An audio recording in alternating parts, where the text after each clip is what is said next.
Welcome to the Quiet Operator HQ. Ever look at your jam-packed calendar and then at your bank account and think, something's not adding up here? You're busy from sunrise to sunset, putting out fires, managing teams, and servicing clients. Your schedule is bursting at the seams, but your profits are just meh. If that sounds familiar, you're in the right place. Because today we rate cracking the code on why your schedule is full, but your bank account isn't. So, what's the deal? The core of the problem often boils down to a single critical mistake, confusing being busy with being productive. We're conditioned to believe that a full calendar equals a successful business, but that's a dangerous myth. The real measure of success isn't how many hours you work, it's how much value you create in those hours. The first culprit is often what I call unprofitable activity. These are the tasks that fill your day but don't actually move the needle on your revenue. Think endless internal meetings with no clear agenda, responding to every single non-urgent email the second it arrives, or spending hours on administrative tasks that could be automated or delegated. Let's imagine a custom furniture maker.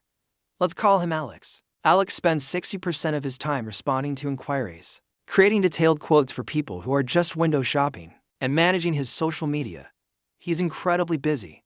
The other 40% is spent actually building the high-end furniture that earns him money. His calendar is full, but most of his time is spent on activities that have a very low, or even zero, return on investment. His business is busy, but it's not profitable. He's trapped in a cycle of activity without progress. Does that sound a little too close to home? Now, let's contrast Alex with another business owner.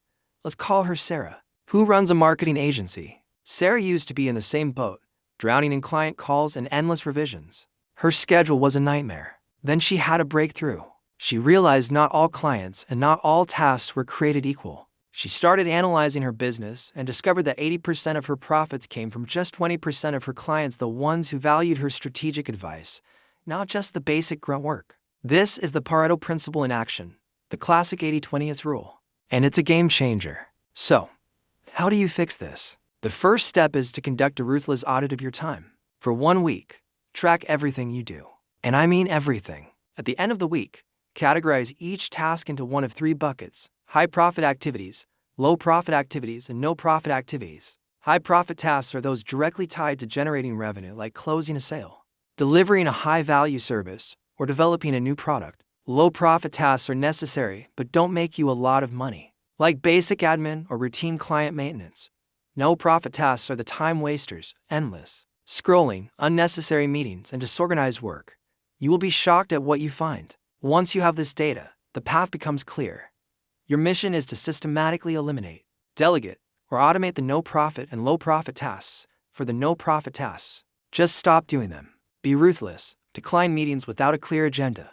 Set specific times to check a mail instead of being constantly reactive. For the low-profit tasks, look to technology or people. Can you use software to automate your invoicing or scheduling?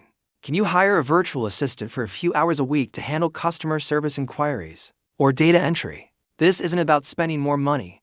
It's about investing in systems that free you up.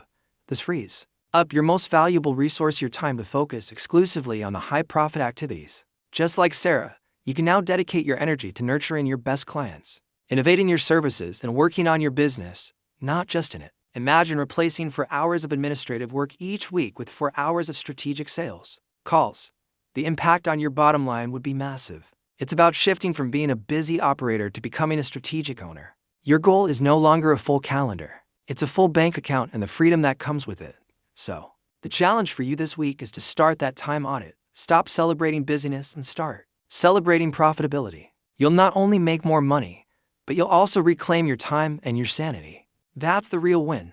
Thanks for tuning into the Quiet Operator HQ. If you found this helpful, hit that subscribe button for more strategies to build a smarter, more profitable business. See you in the next one.